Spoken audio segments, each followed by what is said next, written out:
ಸಂಗೀತ ಎಂದಿಗೂ ಸುರಗಂಗೆಯಂತೆ, ಸಂಗೀತ ಎಂದಿಗೂ ರವಿಯಂತೆ, ಭ್ರಮರದ ಚೇಂಕಾರ ಮುನಿಗಳ ಓಂಕಾರ, ಈ ಜಗ ತುಂಬಿದೆ ಮಾಧುರ್ಯದಿಂದ, ಎಲ್ಲೆಲ್ಲೂ ಸಂಗೀತವೇ,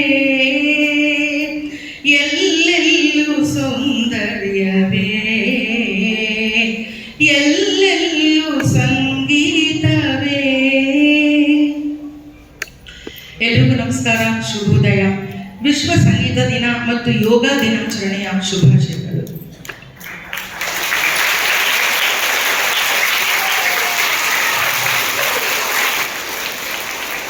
ಸಂಗೀತ, ಯೋಗ ಎರಡು ಬೇರೆ ಬೇರೆ ಪದಗಳು, ಆದರೆ ಸಮಾನಾರ್ಥಕ ಪದಗಳು. ಯೋಗ ದೇಹಕ್ಕೆ ಮುದ ಕೊಟ್ಟರೆ ಸಂಗೀತ ಮನಸ್ಸಿಗೆ ಮುದ ಕೊಡುತ್ತಂತೆ.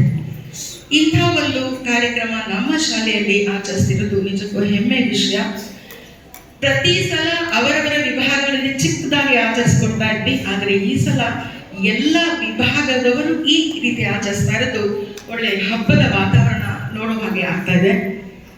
ಇಂಥ ಒಂದು ಸದಾವಕಾಶವನ್ನು ಮಾಡಿಕೊಟ್ಟಿರುವಂತಹ ಮಂಡಳಿಯ ಕಾರ್ಯಕಾರಿ ಸಮಿತಿಯವರೆಲ್ಲರಿಗೂ ಧನ್ಯವಾದಗಳನ್ನು ಅರ್ಪಿಸ್ತಾ ಇದ್ದೀನಿ. ಹಾಗೂ ಈ ದಿನದ ಕಾರ್ಯಕ್ರಮಕ್ಕೆ Shanta madam, Padmini madam, Nagendra madam ಆತ್ಮೀಯವಾಗಿ ಸ್ವಾಗತವನ್ನು ಬಯಸ್ತಾ ಇದ್ದೀನಿ. ಪ್ರಿನ್ಸಿಪಲ್ ಸರ್, ನಿಮಗೂ ಸಹ ಆತ್ಮೀಯವಾಗಿ ಸ್ವಾಗತವನ್ನು ಬಯಸ್ತಾರೆ. ನನ್ನ ಎಲ್ಲ ಸ್ನೇಹಿತರಿಗೆ, ಎಲ್ಲ ವಿಭಾಗದ ಸ್ನೇಹಿತರಿಗೆ ಆತ್ಮೀಯವಾಗಿ ಸ್ವಾಗತವನ್ನು ಬಯಸ್ತಾ ಇದ್ದೀನಿ. ಮತ್ತೆ ಪುಟ್ಟ ಮಕ್ಕಳು, ದೊಡ್ಡ ಮಕ್ಕಳು ಎಲ್ಲರಿಗೂ ಈ ಕಾರ್ಯಕ್ರಮಕ್ಕೆ ಸ್ವಾಗತವನ್ನು ಕೋರ್ತಾ ಇದ್ದೀನಿ. ನಮ್ಮ ಅಟೆಂಡರ್ಸ್ ಸಹ, ಕಚೇರಿಯ ಸಿಬ್ಬಂದಿ ವರ್ಗ, ನಮ್ಮ ಅಟೆಂಡರ್ಸ್ ಎಲ್ಲರಿಗೂ ಇವತ್ತೆಲ್ಲರೂ ಇಲ್ಲಿ ಇರಬೇಕು ಅಂತ ನಾನು ಕೇಳ್ಕೊಳ್ತಾ ಇದ್ದೀನಿ.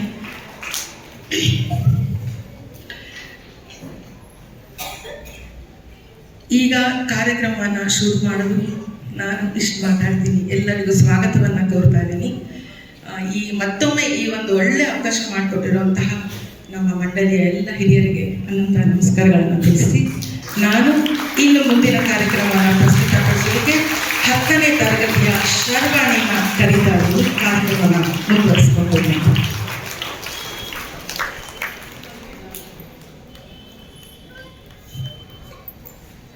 ಎಲ್ಲರಿಗೂ ನಮಸ್ಕಾರ, ಶುಭೋದಯ. ಎಲ್ಲರಿಗೂ ವಿಶ್ವ ಸಂಗೀತ ದಿನದ ಮತ್ತು ಯೋಗ ದಿನದ ಹಾರ್ದಿಕ ಶುಭಾಶಯಗಳು. ಸಂಗೀತ ದಿನಾಚರಣೆಯನ್ನು 1982ರಲ್ಲಿ ಪ್ಯಾರಿಸ್ನಲ್ಲಿ ಮೊಟ್ಟ ಮೊದಲ ಬಾರಿಗೆ ಆಚರಿಸಿದ್ದು. ಈಗ 120ಕ್ಕೂ ಹೆಚ್ಚು ದೇಶಗಳು ಸಂಗೀತ ದಿನಾಚರಣೆಯನ್ನು ವಿಜೃಂಭಣೆಯಿಂದ ಆಚರಿಸುತ್ತಾರೆ. ಎಲ್ಲ ಕಲೆಗಳನ್ನು ಎಲ್ಲರಿಗೂ ರಂಜಿಸುವ ಕಲೆ ಎಂದರೆ ಅದು ಸಂಗೀತ. ಎಲ್ಲ ಪ್ರಕಾರದ ಹಾಡುಗಳ ಮೂಲ ಸಂಗೀತ. ಹಿಂದೆ ಗಂಧರ್ವರು ತಮ್ಮ ಗಾಯನ, ವಾದನ ಮತ್ತು ನೃತ್ಯಗಳ ಮೂಲಕ ದೇವಾನುದೇವತೆಗಳನ್ನು ರಂಜಿಸುತ್ತಿದ್ದರು. ಈ ವಿದ್ಯೆಯನ್ನು ಮೊದಲು ವಿಷ್ಣು ಬ್ರಹ್ಮನಿಗೆ ಉಪದೇಶ ಮಾಡಿತು. ನಂತರ ಬ್ರಹ್ಮನಿಂದ ಸರಸ್ವತಿ ಮತ್ತು ಶಿವನಿಗೆ ಲಭಿಸಿತು. ಸರಸ್ವತಿಯು ನಂತರ ನಾರದರಿಗೆ, ನಾರದರಿಂದ ತುಂಬುರು, ಗಂಧರ್ವರು ಮತ್ತು ಕಿನ್ನರರಿಗೆ ಈ ವಿದ್ಯೆ ಲಭಿಸಿತು. ಅಷ್ಟೇ ಅಲ್ಲದೆ ಸ್ವರ್ಗಲೋಕದಿಂದ ಭರತ, ಹನುಮ, ನಾರಾಯಣ ಮೊದಲಾದ ಋಷಿಗಳು ಈ ಕಲೆಯ ಪ್ರಚಾರಕ್ಕಾಗಿ ಭೂಮಿಯ ಮೇಲೆ ಅವತರಿಸಿದರೆಂದು ಪ್ರತೀತಿಯಿತು. ಸಂಗೀತವು ಸಾಮವೇದದಿಂದ ಹುಟ್ಟಿತು. ಸಾಮವೇದ ಸಂಗೀತದ ಬೇರೆ, ಏಕೆಂದರೆ ಸಾಮವೇದದ ಮಂತ್ರಗಳನ್ನು ಸ್ವರಬದ್ಧವಾಗಿ, ಲಯಬದ್ಧವಾಗಿ ಪಠಿಸಲಾಗುತ್ತದೆ. ಒಟ್ಟಿನಲ್ಲಿ ಸಂಗೀತದ ಮೂಲ ಬೇರು ಸಾಮವೇದ. ಈ ಸಾಮವೇದವು ಕೇಳಲು ಯಾವ ರೀತಿ ಇರುತ್ತೆ ಅಂತ ತಿಳಿಸಿಕೊಡ್ತಾರೆ 9ನೇ ತರಗತಿಯ ಸತ್ಯಧರ್ಮ ಹರಿಕೃಷ್ಣ, 8ನೇ ತರಗತಿಯ ಶ್ರೀಶ, 7ನೇ ತರಗತಿಯ ನಿಶಾಂತ್ ಮತ್ತು ಸುಶಾಂತ್.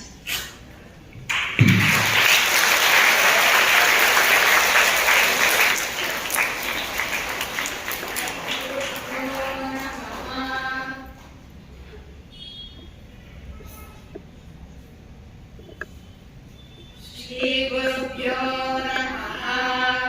ಹರಿ ಓಂ. ಗಣಾನಾಂ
ಮಕ್ಕಳು ಇಷ್ಟು ಚಿಕ್ಕ ಟೈಮಲ್ಲಿ ಸಮಯದಲ್ಲಿ ಕಲಿತು ಇಲ್ಲಿ ಇವತ್ತು ಪ್ರಸ್ತುತಪಡಿಸಿದ್ದಾರೆ. ಮಕ್ಕಳೆಲ್ಲರಿಗೂ ಮತ್ತೊಮ್ಮೆ ಜೋರಾಗಿ ಚಪ್ಪಾಳೆ ಅಂತ ಹೇಳ್ತಾರೆ.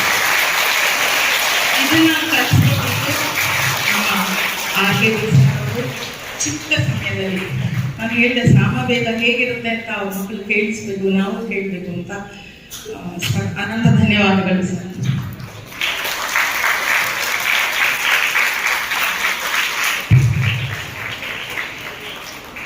ಆಂಗ್ಲ ಭಾಷೆಯಲ್ಲಿ ಸಂಗೀತವನ್ನು ಮ್ಯೂಸಿಕ್ ಎಂದು ಕರೆಯುತ್ತಾರೆ. ಮ್ಯೂಸಿಕ್ ಎಂಬ ಪದವು ಗ್ರೀಕ್ ಭಾಷೆಯ ಮ್ಯೂಸಸ್ ಎಂಬ ಪದದಿಂದ ಹೊರಹೊಮ್ಮಿದೆ. ಕಲೆ, ಕಲಾವಿದ, ನೃತ್ಯ, ದೇವತೆ ಎಂಬ ಅರ್ಥವನ್ನು ಈ ಮ್ಯೂಸಸ್ ಪದವು ಒಳಗೊಂಡಿದೆ. 12 ಮತ್ತು 13ನೇ ಶತಮಾನಗಳಲ್ಲಿ ಮೊಘಲರು ಉತ್ತರ ಭಾರತವನ್ನು ಆಳಲು ಪ್ರಾರಂಭಿಸಿದ ನಂತರ ಭಾರತೀಯ ಸಂಗೀತದಲ್ಲಿ 2 ಬೇರೆ ಬೇರೆ ಪದ್ಧತಿಗಳು ಉಂಟಾದವು. ಅದು ಉತ್ತರಾದಿ ಸಂಗೀತ ಮತ್ತು ದಕ್ಷಿಣಾದಿ ಸಂಗೀತ ಎಂಬ 2 ಮುಖ್ಯ ಪದ್ಧತಿಗಳನ್ನೊಳಗೊಂಡಿತು. ಮುಂದೆ ಅವೆರಡು ಹಿಂದೂಸ್ತಾನಿ ಮತ್ತು ಕರ್ನಾಟಕ ಸಂಗೀತ ಎಂದೆನಿಸಿಕೊಂಡಿತು. 2 ಪದ್ಧತಿಗಳಿಗೂ ಶ್ರುತಿ ಲಯಗಳಿದ್ದರೂ ಹಾಡುವ ಶೈಲಿ ವಿಭಿನ್ನ. ಗೀತವಾಯಿತು 7 ಬಣ್ಣ ಸೇರಿ ಬಿಳಿಯ ಬಣ್ಣವಾಯಿತು ಅಲ್ವಾ? ಈ 7 ಸ್ವರಗಳಿಗೂ ಒಬ್ಬೊಬ್ಬ ದೇವರು ಅಥವಾ ದೇವತೆ ಅಧಿಪತಿಯಾಗಿರುತ್ತಾರೆ. ಹಾಗಾದ್ರೆ ಆ 7 ಸ್ವರಗಳು ಯಾವುದು, ಅದರ ಅಧಿಪತಿ ಯಾರು ಅಂತ ತಿಳಿಸ್ತಾರೆ ನಮ್ಮ 5ನೇ ತರಗತಿಯ ದೇವಕಿ, ಶರಧಿ ಮತ್ತು ಸಾನ್ವಿ.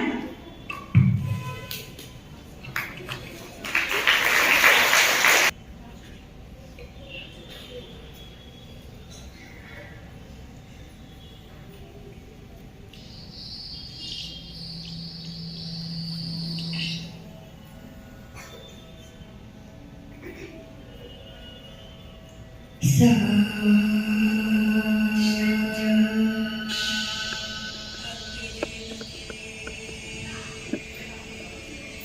रे शमा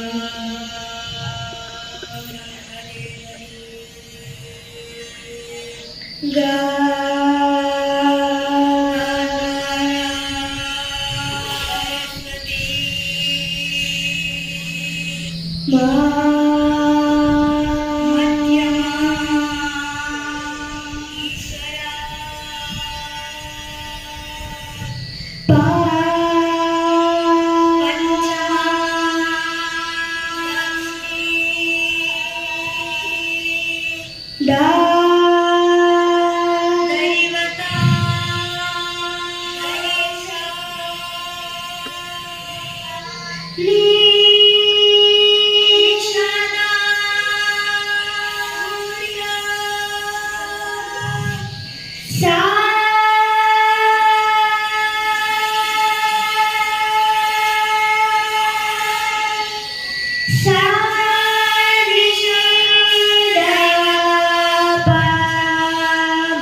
ಪಂಚಮಕ್ಕೆ ಲಕ್ಷ್ಮಿ, ದೈವತಕ್ಕೆ ಗಣೇಶ, ನಿಷಾದಕ್ಕೆ ಸೂರ್ಯ. ಇದು ಅಧಿದೇವತೆಗಳು. ಈ 7 ಸ್ವರಗಳಿಗೆ ಹೇಗೆ ಅಧಿದೇವತೆಗಳಿರುತ್ತಾರೋ ಹಾಗೆ ವಿಭಿನ್ನ ಪ್ರಾಣಿ ಪಕ್ಷಿಗಳು ಈ 7 ಸ್ವರಗಳನ್ನು ಪ್ರತಿನಿಧಿಸುತ್ತದೆ. ಆ ಪ್ರಾಣಿ ಪಕ್ಷಿಗಳು ಯಾವ ಸ್ವರವನ್ನು ಪ್ರತಿನಿಧಿಸುತ್ತದೆ ಅಂದರೆ, ಷಡ್ಜಕ್ಕೆ ನವಿಲು, ರಿಷಭಕ್ಕೆ ಬಾನಾಡಿ ಹಕ್ಕಿ, ಗಾಂಧಾರಕ್ಕೆ ಹಂಸ, ಮಧ್ಯಮಕ್ಕೆ ಕ್ರೌಂಚ ಪಕ್ಷಿ, ಪಂಚಮಕ್ಕೆ ಕೋಗಿಲೆ, ದೈವತಕ್ಕೆ ಪಾರಿವಾಳ ಮತ್ತು ನಿಷಾದಕ್ಕೆ ಗಿಳಿ. ಈಗ ಕರ್ನಾಟಕ ಶಾಸ್ತ್ರೀಯ ಸಂಗೀತದ ಬಗ್ಗೆ ತಿಳ್ಕೊಳ್ಳೋಣವಾ? ಕರ್ನಾಟಕ ಶಾಸ್ತ್ರೀಯ ಸಂಗೀತಕ್ಕೆ ತಳಪಾಯ ಹಾಕಿಕೊಟ್ಟವರು ದಾಸಶ್ರೇಷ್ಠರಾದ ಕರ್ನಾಟಕ ಶಾಸ್ತ್ರೀಯ ಸಂಗೀತದ ಪಿತಾಮಹರಾದ ನಾರದ ಸಂಭೂತರಾದ ಶ್ರೀ ಪುರಂದರದಾಸರು. ಸರಳ ವರಸೆಗಳಿಂದ ಹಿಡಿದು ಬಿಳ್ಳಾರಿ ಗೀತೆಯವರೆಗೂ ತಳಪಾಯ ಹಾಕಿಕೊಟ್ಟರು. ಅನಂತರ ವಾಗ್ಗೇಯಕಾರರಾದ ಮತ್ತು ಕರ್ನಾಟಕ ಸಂಗೀತ ತ್ರಿಮೂರ್ತಿಗಳೆನಿಸಿಕೊಂಡ ತ್ಯಾಗರಾಜರು, ಮುತ್ತುಸ್ವಾಮಿ ದೀಕ್ಷಿತರು ಮತ್ತು ಶ್ಯಾಮಶಾಸ್ತ್ರಿಗಳು ಇನ್ನೂ ಮುಂತಾದವರು ಶಾಸ್ತ್ರೀಯ ಸಂಗೀತವನ್ನು ಉತ್ತುಂಗಕ್ಕೇರಿಸಿದರು. ಈಗ ನಮ್ಮ ಕರ್ನಾಟಕ ಶಾಸ್ತ್ರೀಯ ಸಂಗೀತದ ಸವಿಯನ್ನು ನಮಗೆ ತಿಳಿಸ್ಕೊಡ್ತಾರೆ 8ನೇ ತರಗತಿಯ ಧಾತ್ರಿ ಚೌತಾಳ್, ಧಾತ್ರಿ ಎಸ್, ಸಾಂಗವಿ, ಜಾಹ್ನವಿ ಮತ್ತು ಉನ್ನತಿ.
ಇದೇ ತರಗತಿಯ ಮಾನ್ಯ ಗಂಗೂರ್ ಮತ್ತು ಸುಪ್ರಿಯಾ ಮಲ್ಯ ಉತ್ತರಾದಿ ಪದ್ಧತಿ ಅಂದರೆ ಹಿಂದೂಸ್ತಾನಿ ಶಾಸ್ತ್ರೀಯ ಸಂಗೀತವನ್ನು ಹಾಡ್ತಾರೆ.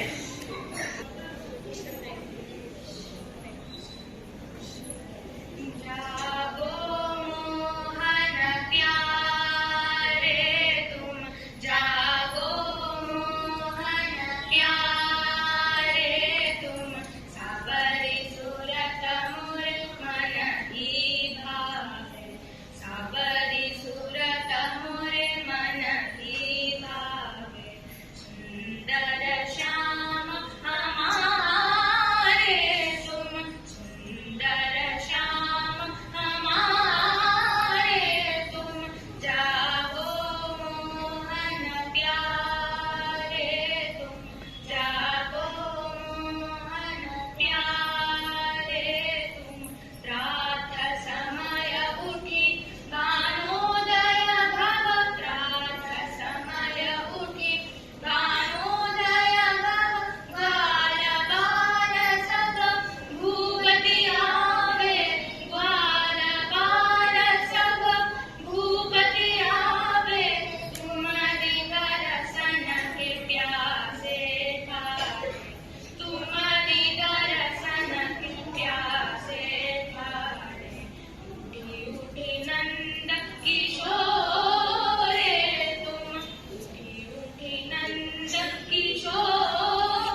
ಗಮನಿಸಬಹುದಾದ ಅಂಶ ಅಂದ್ರೆ ದಕ್ಷಿಣಾದಿಯಲ್ಲಿ ಹಾಡಿದ್ದು ಮಾಯಾ ಮಾಳವಗೌಡ ರಾಗ, ಉತ್ತರಾದಿಯಲ್ಲಿ ಹಾಡಿದ್ದು ರಾಗ್ ಭೈರವ್.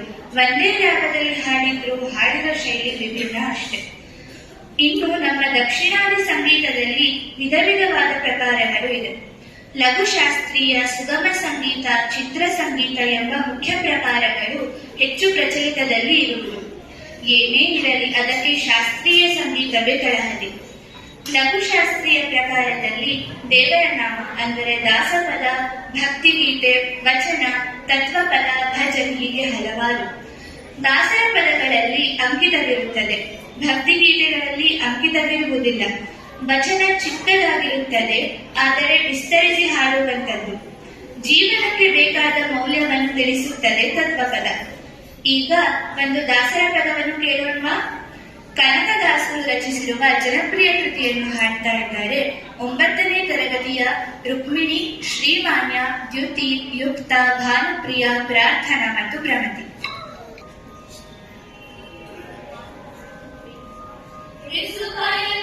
ಕಳೆದು 84 ಲಕ್ಷ ಜೀವರಾಶಿಯನ್ನು ದಾಟಿ ಬಂದ ಈ ಶರೀರ.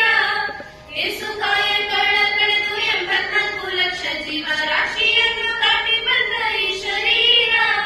ತಾನಲ್ಲ ತನ್ನದಲ್ಲ, ತಾನಲ್ಲ ತನ್ನದಲ್ಲ, ಆಸೆ ತರವಲ್ಲ, ಮುಂದೆ ಬಾಹುದಲ್ಲ. ವಿಶೇಷನಾಗು ವಿಶೇಷನಾಗು ವಿಶೇಷನಾಗು ವಿಶೇಷನಾಗು. ಆಶಕ್ಲೇಶ ದೋಷವೆಂಬ ಅಗ್ನಿಯೋಳು ಮುಳುಗಿ ಯಮನ ಪಾಶಕ್ಕೊಳಗಾಗದೆ ನಿರ್ದೋಷಿಯಾಗು, ಸಂತೋಷಿಯಾಗು. ಆಶಕ್ಲೇಶ ದೋಷವೆಂಬ ಅಗ್ನಿಯೋಳು ಮುಳುಗಿ ಯಮನ ಪಾಶಕ್ಕೊಳಗಾಗದೆ ನಿರ್ದೋಷಿಯಾಗು, ಸಂತೋಷಿಯಾಗು. ಕಾಶಿ ವಾರಣಾಸಿ ಕಂಚಿ ಕಾಳಹಸ್ತಿ ರಾಮೇಶ್ವರ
ಜೀವರಾಶಿಯನ್ನು ದಾಟಿ ಬಂದ ಈ ಶರೀರ ಯೇಸು ಕಾಯಗಳ ಕಳೆದು 84 ಲಕ್ಷ ಜೀವರಾಶಿಯನ್ನು ದಾಟಿ ಬಂದ ಈ ಶರೀರ ತಾನಲ್ಲ ತನ್ನದಲ್ಲ ತಾನಲ್ಲ ತನ್ನದಲ್ಲ ಆಸೆ ತರವಲ್ಲ ಮುಂದೆ ಬಾಹುದಲ್ಲ ದಾಸನಾಗು ವಿಶೇಷನಾಗು ದಾಸನಾಗು ವಿಶೇಷನಾಗು ದಾಸನಾಗು ವಿಶೇಷನಾಗು ದಾಸನಾಗು ಅವಕಾಶ ನೀಗು.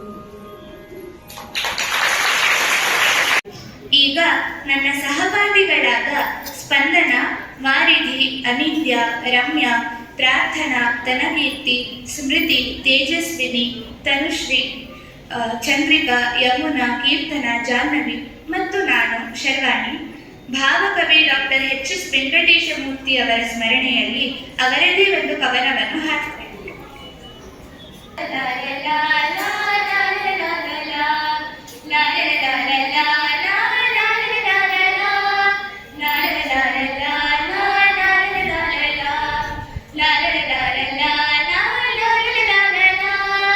ಎಲೆಗಳು ನೂರಾರು, ಭಾವದ ಎಲೆಗಳು ನೂರಾರು, ಎಲೆಗಳ ಬಣ್ಣ ಒಂದೇ ಹಸಿರು. ಎಲೆಗಳು ನೂರಾರು, ಭಾವದ ಎಲೆಗಳು ನೂರಾರು, ಎಲೆಗಳ ಬಣ್ಣ ಒಂದೇ ಹಸಿರು. ಜಾತಿ ಭಾಷೆ ಪಂಥ ಹಲವು, ಅವುಗಳ ಹಿಂದೆ ಮಾತ್ರ ಒಂದೇ ಒಲವು. ಜಾತಿ ಭಾಷೆ ಪಂಥ ಹಲವು, ಅವುಗಳ ಹಿಂದೆ ಮಾತ್ರ ಒಂದೇ ಒಲವು. ಸಾಗೋಣ ಒಟ್ಟಿಗೆ ಸಾಗೋಣ, ನಾವು ನೀವು ಸೇರಿ ಒಂದಾಗಿ ನೀಗೋಣ, ಖಿನ್ನತೆ ನೀಗೋಣ, ಸಾವಿರ ಹೆಜ್ಜೆ ಒಂದೇ ಗುರಿಗಾಗಿ. ಕಿಡಿಗಳು ನೂರಾರು, ಬೆಳಕಿನ ಗುಡಿಗಳು ನೂರಾರು, ಬೆಳಕಿನ ಪರಿಗೆ ಒಂದೇ ಹೆಸರು. ಕಿಡಿಗಳು ನೂರಾರು, ಬೆಳಕಿನ ಕುಡಿಗಳು ನೂರಾರು, ಬೆಳಕಿನ ಪರಿಗೆ ಒಂದೇ ಹೆಸರು. ಸೂರ್ಯ ಚಂದ್ರನ ಗ್ರಹಣತೆ, ಅವುಗಳ ಹಿಂದೆ ಮಾತ್ರ ಒಂದೇ ಘನತೆ. ಸೂರ್ಯ ಚಂದ್ರನ ಗ್ರಹಣತೆ, ಅವುಗಳ ಹಿಂದೆ ಮಾತ್ರ ಒಂದೇ ಘನತೆ. ತೆರೆಯೋಣ ತೆರೆಯೋಣ, ನಾವು ನೀವು ಸೇರಿ ಒಂದಾಗಿ ಮರೆಯೋಣ, ಭೇದ ಮರೆಯೋಣ, ನದಿಗಳು ಕೂಡಿದ ಪ್ರೀತಿಯ ಕಡಲಾಗಿ. ಪದಗಳು ನೂರಾರು, ಬದುಕಿನ ಹದಗಳು ನೂರಾರು, ಪದಗಳ ಹಿಂದೆ ಒಂದೇ ಉಸಿರು. ಪದಗಳು ನೂರಾರು, ಬದುಕಿನ ಹದಗಳು ನೂರಾರು, ಪದಗಳ ಹಿಂದೆ ಒಂದೇ ಉಸಿರು. ಅಕ್ಕರೆಯಿಂದ ಒಟ್ಟಿಗೆ ಬಾಳೋಣ, ಭಾರತ ಮಾತೆಗೆ ನಮ್ಮ ಪ್ರೀತಿ ತೋರೋಣ. ಅಕ್ಕರೆಯಿಂದ ಒಟ್ಟಿಗೆ ಬಾಳೋಣ, ಭಾರತ ಮಾತೆಗೆ ನಮ್ಮ ಪ್ರೀತಿ ತೋರೋಣ. ಕಟ್ಟೋಣ ನಾಡನ್ನು ಕಟ್ಟೋಣ, ನಾವು ನೀವು ಸೇರಿ ಒಂದಾಗಿ ಮುಟ್ಟೋಣ, ಬಾನನ್ನು ಮುಟ್ಟೋಣ, ತಾಯಿಗಳೇ ನಾಡಿನ ಸೂರಾಗಿ. ತಾಯಿಗಳೇ ನಾಡಿನ ಸೂರಾಗಿ, ತಾಯಿಗಳೇ ನಾಡಿನ ಸೂರಾಗಿ.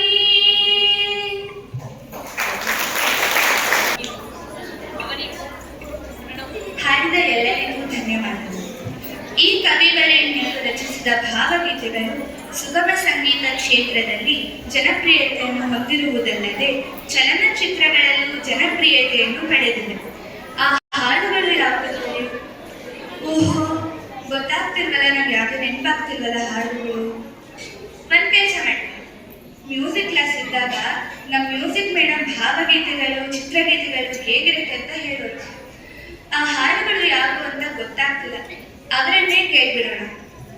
ನಮ್ಮ ಕವಿವರೇಣ್ಯರು ರಚಿಸಿರೋ ಭಾವಗೀತೆಗಳು ಯಾವ ಯಾವ ಹಾಡು ಚಿತ್ರಗೀತೆಗಳಾಗಿದೆ ತಿಳಿಸ್ಕೊಡ್ತೀರಾ? ಚಂದ್ರಿಕಾ ಮ್ಯಾಮ್, ನಂಗೊಂದು ರಿಕ್ವೆಸ್ಟ್, ನೀವೇ ಹಾಡಿ ತೋರಿಸ್ತೀರಾ ಪ್ಲೀಸ್? ನೀನು ಇಲ್ಲೇ ನಿಂತ್ಕೊ. ಕ್ಲಾಸಲ್ಲಿ ಹೇಳಿದ್ದೆ, ಅವಾಗ ಅರ್ಥ ಆಗಿರಲಿಲ್ಲ, ಇವಾಗ ಇಲ್ಲಿ ನಿಂತ್ಕೊ ಏನಂತ ಹೇಳ್ತೀನಿ ನಾನು. ಎಷ್ಟೊಂದು ಭಾವಗೀತೆಗಳು ಚಲನಚಿತ್ರದಲ್ಲಿ ಅಳವಡಿಸಲಾಗಿದೆ, ಆದ್ರೆ ಅದನ್ನ ಚಿತ್ರಗೀತೆಗಳು ಅಂತ ಈಗಿನ ಜನರೇಷನ್ಗೋಸ್ಕರ ಇದು ನಾನು ಹೇಳ್ತಾ ಇದ್ದೀನಿ. ಬಹುಶಃ ಈ ಹಾಡುಗಳು ನಿಮಗೆ ಗೊತ್ತಿರಬಹುದು, ಗೊತ್ತಿಲ್ಲದೇನೂ ಇರ್ಬೋದು. ನೋಡೋಣ. ತಾಯಿ ಬಾರ ಮುಗವ ತೋರ ಕನ್ನಡಿಗರ ಮಾತೆ, ಹರಸು ತಾಯಿ ಸುತರ ತಾಯಿ ನಮ್ಮ ಜನ್ಮದಾತೆ, ನಮ್ಮ ಜನ್ಮದಾತೆ. ತಾಯಿ ಬಾರ ಮೊಗವ ತೋರ ಕನ್ನಡಿಗರ ಮಾತೆ. ದೋಣಿ ಸಾಗಲಿ ಮುಂದೆ ಹೋಗಲಿ, ದೂರ ತೀರವ ಸೇರಲಿ, ಬೀಸು ಗಾಳಿಗೆ ಬೀಳುತ್ತೇಳುತ್ತ ತೆರೆಯ ಮೇಲ್ಗಡೆ ಹಾರಲಿ. ಮೂಡಲ ಮನೆಯ ಮುತ್ತಿನ ನೀರಿನ ಎರಕಾವ ಹೊಯ್ದ, ನುಣ್ಣನೆ ಎರಕಾವ ಹೊಯ್ದ. ಯಾವ ಮೋಹನ ಮುರಳಿ ಕರೆಯಿತು ದೂರ ತೀರಕ್ಕೆ ನಿನ್ನನು, ಯಾವ ಬೃಂದಾವನವು ಸೆಳೆಯಿತು ನಿನ್ನ ಮಣ್ಣಿನ ಕಣ್ಣನು. ದೀಪವು ನಿನ್ನದೆ, ಗಾಳಿಯು ನಿನ್ನದೆ, ಆರದಿರಲಿ ಬೆಳಕು. ಕಡಲು ನಿನ್ನದೆ, ಹಡಗು ನಿನ್ನದೆ, ಮುಳುಗದಿರಲಿ ಬದುಕು. ಈ ಹಾಡೆಲ್ಲ ಕೇಳಿದಿರಲ್ಲ? ಕೇಳಿದ್ದೀರಾ ಮಕ್ಕಳು? ನನ್ನ ಫ್ರೆಂಡ್ಸ್ ಎಲ್ಲ ಕೇಳಿದ್ದಾರೆ, ಯಾಕಂದ್ರೆ ಇದೆಲ್ಲ ನಮ್ಮ ಜನರೇಷನ್ ಹಾಡು. ಇದನ್ನ ಗೋವಿಂದ ಪೈ ಬರ್ದಿದ್ದಾರೆ, ಕುವೆಂಪು ಅವರು, ಬೇಂದ್ರೆ, ಅಡಿಗರು, ನರಸಿಂಹಸ್ವಾಮಿ. ಇವಾಗ ಒಂದು ಹಾಡ್ತೀನಿ, ಅದು ಬಹುಶಃ ನಿಮಗೆ ಗೊತ್ತಿರುತ್ತಲ್ಲ. ತೂಗು ಮಂಚದಲ್ಲಿ ಕೂತು, ಗೊತ್ತಾ? ಯಾವ ಪಿಕ್ಚರು? ಯಾರು ಬರ್ದಿರೋದು ಯಾರು? ಅಲ್ಲ, ಇತ್ತೀಚೆಗಷ್ಟೇ ನಮ್ಮ ನಗಲಿದ ಡಾಕ್ಟರ್ H.S. ವೆಂಕಟೇಶ್ ಮೂರ್ತಿ ಅವರು. ನನ್ನ ಜೊತೆ ಹಾಡ್ತೀರಾ? ಎರಡೇ ಲೈನು. ತೂಗು ಮಂಚದಲ್ಲಿ ಕೂತು ಮೇಘ ಶ್ರಾವರಾದಿಗಾತು, ಆಡುತ್ತಿಹಳು ಏನೋ ಮಾತು, ರಾಧೆ ನಾಚುತ್ತಿದ್ದಳು. ತೂಗು ಮಂಚದಲ್ಲಿ ಕೂತು. ಇವಾಗ ಒಂದು ಹಾಡ್ತೀನಿ. ಇದು ಏನಂದ್ರೆ ನಮ್ಮ ಜನರೇಷನ್ ಇಂದ ಹಿಂದಿನ ಜನರೇಷನ್, ನಮ್ಮ ಕಾರ್ಯಕಾರಿ ಸಮಿತಿಯವ್ರಿಗೆ ಗೊತ್ತಿರೋದ ಹಾಡು. ಎಮ್ಮ ಮನೆಯ ಅಂಗಳದಿ ಬೆಳೆದೊಂದು ಹೂವೊಂದು, ನಿಮ್ಮ ಮಡಿಯೊಳಗಿರಲು ತಂದಿಡುವೆವು. ನನಗಿನ್ನ ಅವ್ರಿಗೆಲ್ಲ ಚೆನ್ನಾಗಿ ಗೊತ್ತು. ಈ ಹಾಡು ಎಷ್ಟು ಜನಪ್ರಿಯ ಅಂದ್ರೆ, ಇದನ್ನ ಬರ್ದಿರೋದು ಯಾರು ಗೊತ್ತಾ? ಗೊತ್ತಿಲ್ಲ. ನಿನಗೆ ಗೊತ್ತಾ? ಬಾ ನೋಡೋಣ, ಯಾರು ಅಂತ ಹೇಳು. Doctor V Seetharamaiah. ಅದೇನೋ ಇಷ್ಟು ಬಿಟ್ಟು ಅದು ಮಾತ್ರ ಹೇಳ್ತಾ ಇದ್ದಿಲ್ಲ ನೋಡಿ. ನನಗೂ ಗೊತ್ತಿದ್ದಿರೋ ಒಂದು ಸತ್ಯ ನಿನ್ನೆ ಗೊತ್ತಾಯ್ತು. ಡಾಕ್ಟರ್ ವಿ ಸೀತಾರಾಮಯ್ಯ ಅವರ ಮೊಮ್ಮಗಳು ನಮ್ಮ ಶರ್ವಾಣಿ. ಒಂದು ಚಪ್ಪಾಳೆ. ಅಂತ ಒಂದು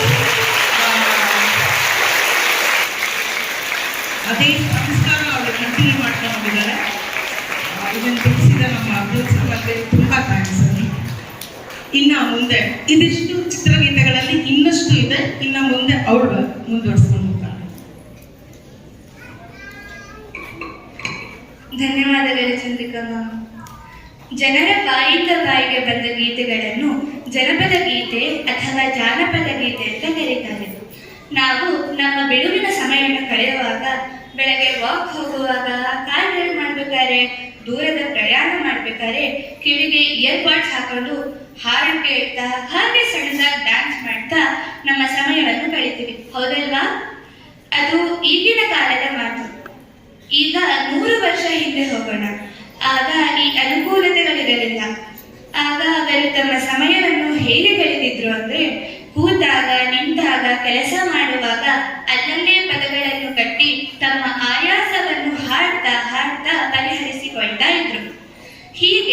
ಬಾಯಿಂದ ಬಾಯಿಗೆ ಬಂದ ಪದಗಳ ಸಾಲೆ ಜನಪದ ಗೀತೆ ಅಂತ ಜನಪ್ರಿಯವಾಯಿತು. ಇಂಥವರೇ ಗೀತೆಯನ್ನು ರಚಿಸಿದ್ದು ಎಂಬುದಕ್ಕೆ ಯಾವುದೇ ಮಾಹಿತಿಗಳಿಲ್ಲ.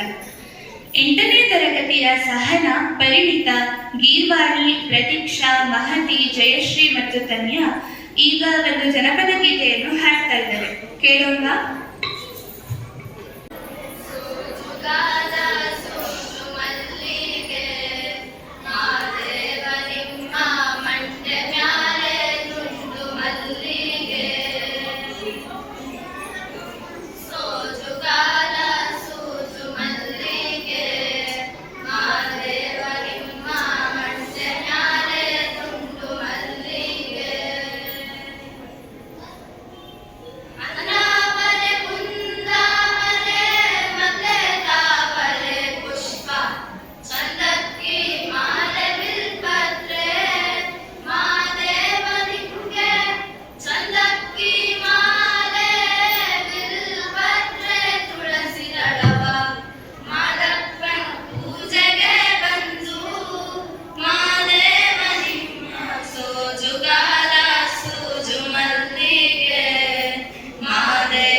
ಮಕ್ಕಳಿಗಾಗಿ ರಚಿಸಿದ ಗೀತೆ ಶಿಶುಗೀತೆಗಳಾದರೆ, ಕನ್ನಡ ನಾಡು ನುಡಿಯ ಬಗ್ಗೆ ರಚಿಸಿದ ಗೀತೆ ಕನ್ನಡ ಗೀತೆ ಎಂದೆನಿಸುತ್ತದೆ.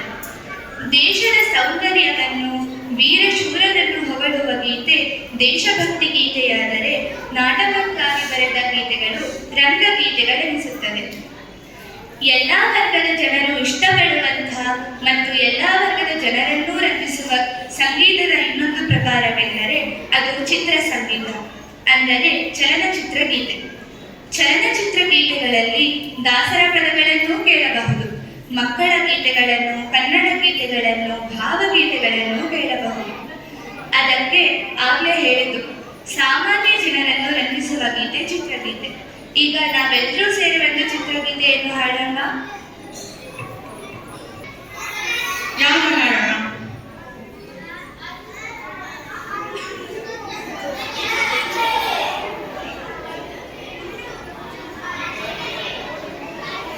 ಯಾವುದು?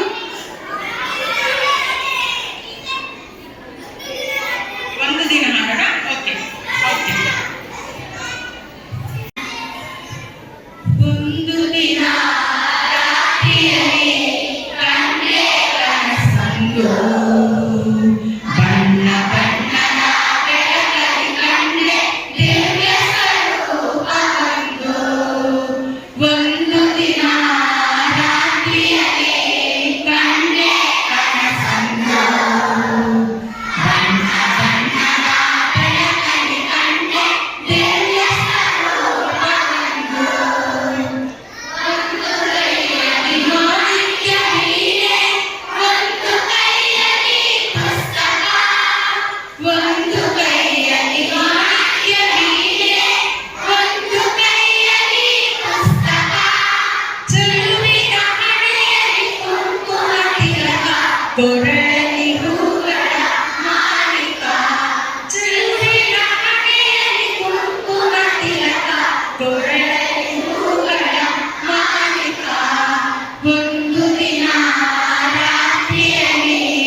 ಇದು ಎಲ್ಲರಿಗೂ ಸೇರಿ ಹೇಳ್ತಾ ಇದ್ದೀನಿ, ಕೇಳಿಸ್ಕೋಬೇಕಲ್ಲ.